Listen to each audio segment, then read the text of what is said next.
प्यारे बच्चों, सुप्रभात। आज हम शुरू करेंगे पाठ नंबर 3 का अगला पार्ट। देश की कितनी क्षति होती है इस तरह के अंधविश्वासों से, कौन कहता है इन्हें इंद्र की सेना।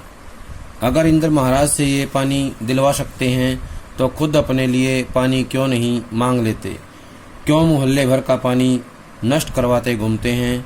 नहीं, यह सब पाखंड है, अंधविश्वास है।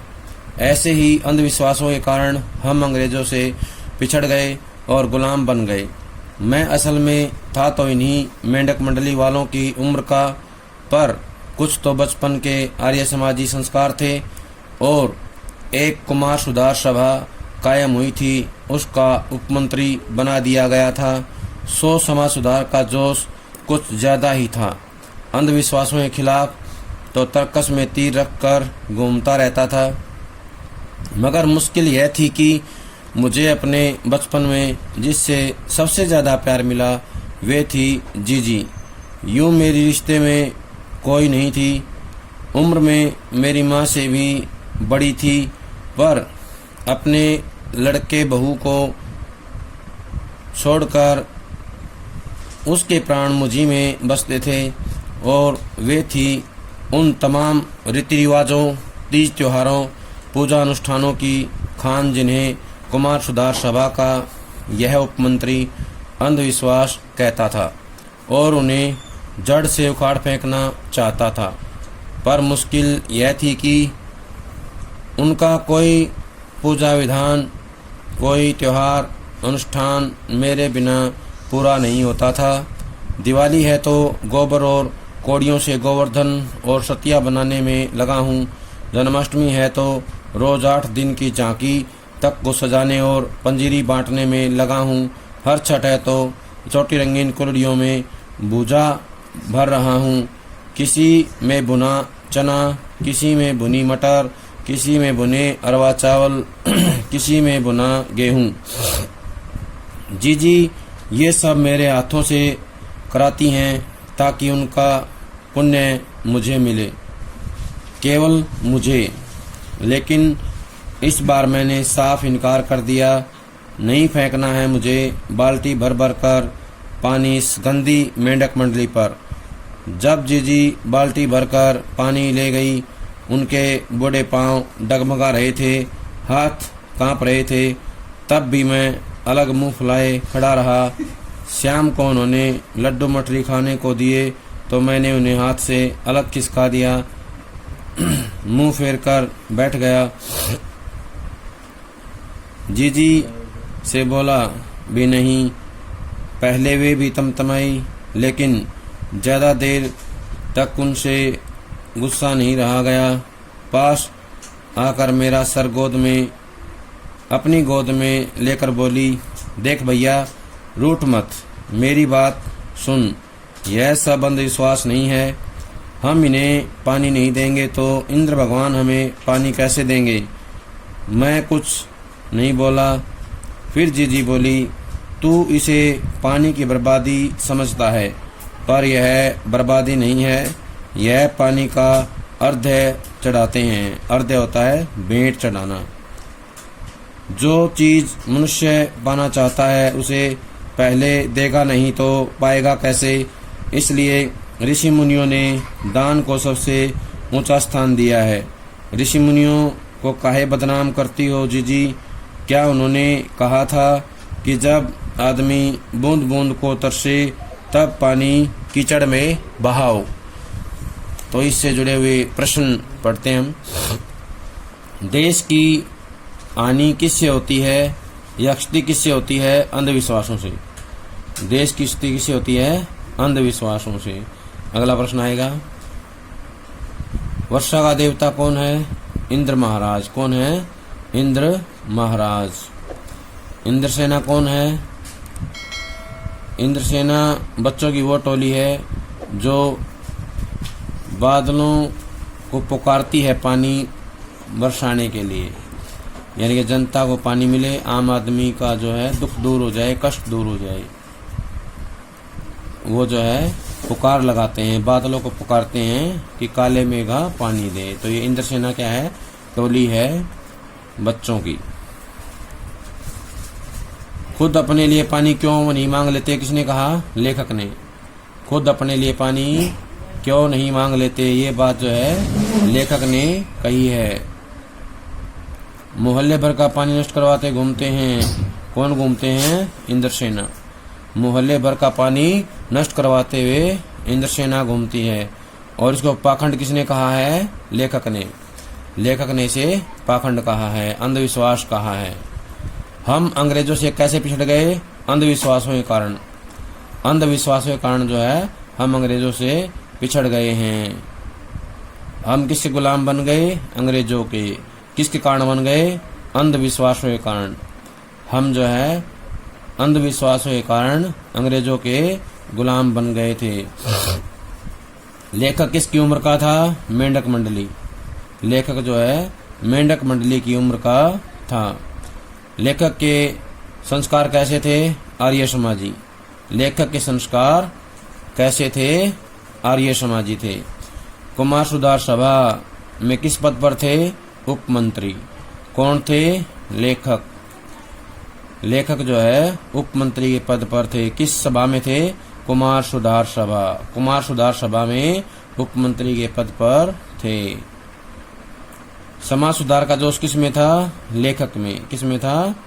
लेखक में था। अंधविश्वासों के खिलाफ तर्कस में क्या लेकर घूमता था?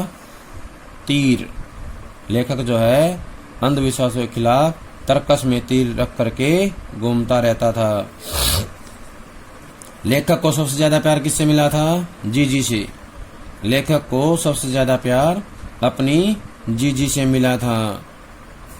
जीजी की उम्र क्या थी? जीजी जो है उसकी माँ से भी बड़ी उम्र की थी, यानी कि लेखक की माँ से बड़ी उम्र की थी। जीजी के प्राण किस में बचते थे? जीजी के प्राण लेखक में बसते थे। जीजी के प्राण लेखक में बसते थे। जीजी कहाँ रहती थी? लड़के और बहू को छोड़कर लेखक के पास रहती थी। लेखक के पास रहती थी, उसकी देखभाल करती थी। तमाम रीति रिवाजों की खान कौन थी? लेखक की जीजी। तमाम रीति रिवाजों, तीज त्योहारों, अनुष्ठानों की खान जो है कौन थी? लेखक की जीजी। लेखक क्या मानता था इनको? पाखंड। क्या मानता था? पाखंड या अंधविश्वास। क्या मानता था? पाखंड या अंधविश्वास। पाखंड या अंधविश्वास कौन मानता था? उपमंत्री। कौन मानता था? उपमंत्री। उपमंत्री कौन था? उपमंत्री लेखक था। दिवाली पर क्या काम करता था? गोबर और कौड़ियों से गोवर्धन और सतिया बनाने का काम करता था। लेखक दिवाली के त्योहार पर गोबर और कौड़ियों से गोवर्धन और सतिया बनाने में लगा रहता था। जन्माष्टमी पर क्या करता था? रोज 8 दिन की झांकी सजाने में लगा रहता था और पंजरी बांटता था। लेखक जो है 8 दिन की झांकी सजाने में और पंजरी बांटने में लगा रहता था। हर छठ पर क्या करता था? छोटी रंगीन कुलड़ियों में भूजा भरता था। भूजा क्या होता है? भुना हुआ अनाज। भुना हुआ अनाज जो है छोटी रंगीन कुलड़ियों में भरता था। लेखक ने किसके लिए मना कर दिया? पानी फेंकने से। किसके लिए मना कर दिया? इंद्रसेना पर पानी फेंकने के लिए। पानी फेंकने के लिए कौन गया? लेखक की जीजी। कौन गई? लेखक की जीजी पानी डालने के लिए गई। जब वो पानी डालने जा रही थी लेखक की जीजी, तो क्या हुआ? उसके बूढ़े पांव डगमगा रहे थे, हाथ कांप रहे थे। हाथ कांप रहे थे और पांव डगमगा रहे थे। मुंह फुलाए कौन खड़ा था? लेखक। श्याम को खाने के लिए क्या दिया उसकी जीजी ने? लड्डू मठरी। श्याम को खाने के लिए लड्डू मठरी दी। लेखक ने क्या किया? उसका अलग खिसका दिया। लेखक ने लड्डू मठरी को अलग खिसका दिया। गुस्से से कौन तमतमाया? लेखक की जीजी। लेखक का सिर अपनी गोद में किसने रखा? लेखक की जीजी ने। लेखक का सिर उसकी जीजी ने अपनी गोद में रख लिया। अगला प्रश्न यहाँ से होगा, पानी की बर्बादी कौन समझता है? लेखक। लेखक जो है इंद्रसेना पर फेंके गए पानी को पानी की बर्बादी मानते हैं। लेकिन उसकी दीदी क्या मानती है? अर्ध चढ़ाना मानती है। इंद्रसेना पर फेंके गए पानी को अर्ध चढ़ाना मानती है। अगर हम पहले देंगे नहीं तो पाएंगे कैसे? ये बात किसने कही? लेखक की जीजी ने। किसने कही? लेखक की जीजी ने। ऋषि मुनियों ने दान को कैसा बताया है? ऋषि मुनियों ने दान को जो है सबसे ऊंचा स्थान दिया है। ऋषि मुनियों ने दान को सबसे ऊंचा स्थान दिया है। ऋषि मुनियों काहे बदनाम करती हुए किसने कहा? लेखक ने। किसने कहा? लेखक ने कहा। जब बूंद बूंद को जब आदमी बूंद बूंद पानी को तरसे तब पानी कीचड़ में बहाओ। ये किसने कहा? लेखक ने। किसने कहा? लेखक ने कहा। कुछ देर चुप रही जीजी, फिर मठरी मेरे मुंह में डालती हुई बोली, देख, बिना त्याग के दान नहीं होता। अगर तेरे पास लाखों करोड़ों रुपए हैं और उसमें से तू 2-4 रुपए किसी को दे दे तो यह क्या त्याग हुआ? त्याग तो वह होता है कि जो चीज़ तेरे पास भी कम है, जिसकी तुझको भी ज़रूरत है, तो अपनी ज़रूरत पीछे रख कर दूसरे के कल्याण के लिए उसे दे तो वह त्याग तो वह होता है। दान तो वह होता है, उसी का फल मिलता है। फल वल कुछ नहीं मिलता, सब ढकोसला है। मैंने कहा तो, पर कहीं मेरे तर्कों का किला पस्त होने लगा था। किला पस्त होना था, किले का ढह जाना। मगर मैं भी जिद पर अड़ा था। फिर जीजी बोली, देख, तू तो अभी से पढ़ लिख गया है। मैंने तो गांव के मदरसे का भी मुंह नहीं देखा, पर एक बात देखी है कि अगर 30-40 मन गेहूं उगाना है तो किसान 5-6 सेर गेहूं अपने पास से लेकर जमीन में क्यारियां बनाकर फेंक देता है। उसे बुआई कहते हैं। यह जो सूखे हम अपने घर का पानी इन पर फेंकते हैं वह भी बुआई है। यह पानी गली में बोएंगे तो सारे शहर, कस्बा, गांव पर पानी वाले बादलों की फसल आ जाएगी। हम बीज बनाकर पानी देते हैं, फिर काले मेघा से पानी मांगते हैं। सब ऋषि मुनि कह गए हैं कि पहले खुद दो, तब देवता तुम्हें 4-8 गुना करके लौटाएंगे। भैया, यह तो हर आदमी का आचरण है, जिससे सबका आचरण बनता है। यथा राजा तथा प्रजा, सिर्फ यही सच नहीं है, सच यह भी है कि यथा प्रजा तथा राजा। यही तो गांधी जी महाराज कहते हैं। जीजी का एक लड़का राष्ट्रीय आंदोलन में पुलिस की लाठी खा चुका था। तब से जीजी गांधी महाराज की बात अक्सर करने लगी थी। इन बातों को आज 50 से भी ज्यादा वर्ष होने को आए, पर ज्यों की त्यों मन पर दर्ज हैं।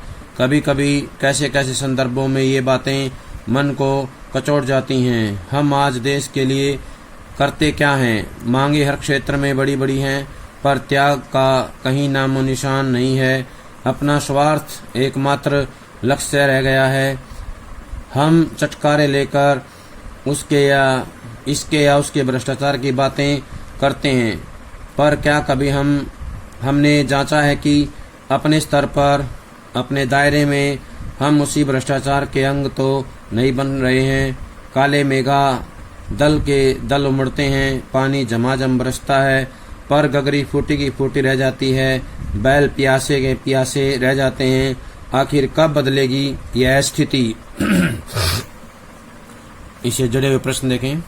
पहला प्रश्न ये आएगा कि जीजी ने लेखक को क्या खिलाया? तो बताएंगे मठरी। जीजी ने लेखक के मुंह में मठरी डाली। क्या डाला? मठरी।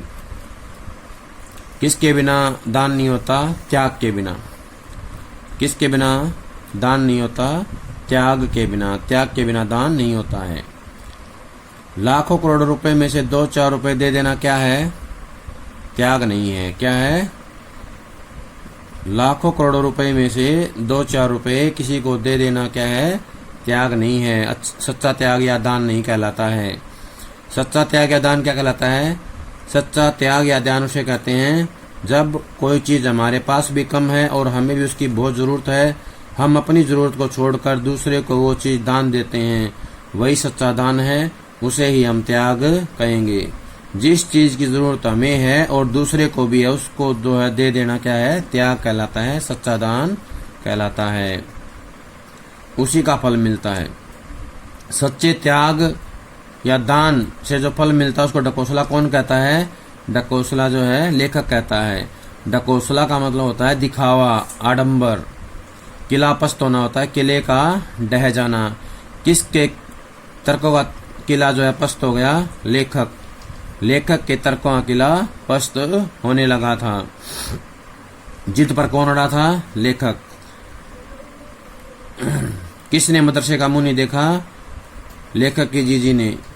लेखक की जीजी ने मदरसे का मुंह भी नहीं देखा था। 30-40 मन गेहूं पाने के लिए क्या करना पड़ेगा? 5-6 सेर गेहूं जो है क्यारी बनाकर जमीन में डालना होगा। 5 या 6 सेर गेहूं डालना होगा 30-40 मन गेहूं के लिए। अगला है लेखक की जीजी ठीक इसी तरह है। पानी फेंकने को जो है बुआई कहती है। क्या कहती है? बुआई कहती है। अगला है इंद्रसेना पानी किससे मांगती है? काले मेघा से। किससे मांगती है? काले मेघा से। ऋषि मुनि क्या कह गए हैं? ऋषि मुनि कह गए हैं कि जब हम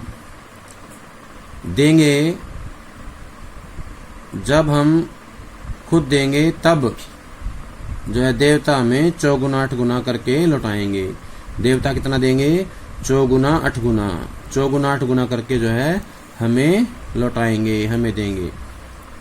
यथा राजा तथा प्रजा मतलब है जैसा राजा वैसी प्रजा। जैसा राजा वैसी प्रजा। केवल यही सच नहीं है, एक और भी सत्य है, यथा प्रजा तथा राजा, यानी कि जैसी प्रजा वैसा राजा। ये किसने कहा है? गांधी महाराज ने। गांधी महाराज ने कहा है। जीजी का लड़का किस आंदोलन में लाठियां खा चुका है? राष्ट्रीय आंदोलन में। जीजी का लड़का राष्ट्रीय आंदोलन में पुलिस की लाठियां खा चुका है। जीजी किसकी बातें करती है? गांधी महाराज की। जीजी किसकी बातें करती है? गांधी महाराज की। लेखक के मन में कौन सी बातें दर्ज हैं? उसकी जीजी के साथ बचपन की बातें। कितने साल पुरानी हैं? 50 साल पुरानी। 50 वर्ष हो गए हैं। 50 वर्ष हो गए हैं बातों को, लेकिन आज भी उनके मन में दर्ज हैं। कौन सी बातें कचोट जाती हैं? लेखक के अपनी जीजी के साथ हुई बातें। लेखक की अपनी जीजी के साथ हुई बातें जो है उसके मन को कचोट जाती हैं। हर क्षेत्र में मांगे कैसी हैं? बड़ी बड़ी। हर क्षेत्र में मांगे बड़ी बड़ी हैं, लेकिन मांगों के साथ साथ क्या होना चाहिए? त्याग। त्याग का नामो निशान कहीं भी देखने को नहीं मिलता है। प्रश्न आएगा किसका नामो निशान नहीं है? त्याग का नामो निशान नहीं है। एकमात्र लक्ष्य क्या कहा गया? अपना स्वार्थ। एकमात्र लक्ष्य रह गया है, वो क्या है? अपना स्वार्थ। सभी अपना स्वार्थ सिद्ध करने में लगे हुए हैं। चटकारे लेके क्या करते हैं? इसके या उसके भ्रष्टाचार की बातें। हम जो है चटकारे लेकर के इसके या उसके भ्रष्टाचार की बातें करते हैं। हमने क्या नहीं जांचा? क्या हम भी जो है इस दायरे में नहीं आ गए हैं, यानी कि भ्रष्टाचार का अंग तो नहीं बन गए हैं। कहने का आशय है कि हमें इसका पता ही नहीं है कि हम भ्रष्टाचार के अंग तो नहीं बन गए हैं। काले मेघा के दल उमड़ते हैं, पानी झमाझम बरसता है, गगरी फूटी फूटी रह जाती है। कहने का आशय है कि आसमान में बादल आते हैं, बादल पानी बरसाते हैं, लेकिन गगरी जो है फूटी फूटी रह जाती है, बैल प्यासे रह जाते हैं। आखिर कब बदलेगी यह स्थिति? कहने का आशय है कि हमारे समाज के हालात, हमारे समाज की परिस्थितियां कब बदलेंगी, इसके बारे में कोई अंदाजा नहीं है। प्यारे बच्चों, ये था हमारा पार्ट 3 का अगली लास्ट पार्ट। इसको अच्छे से याद कर लें, तब तक अगला पार्ट आता है, इसको जल्दी से जल्दी याद कर लें। सभी का बहुत बहुत धन्यवाद।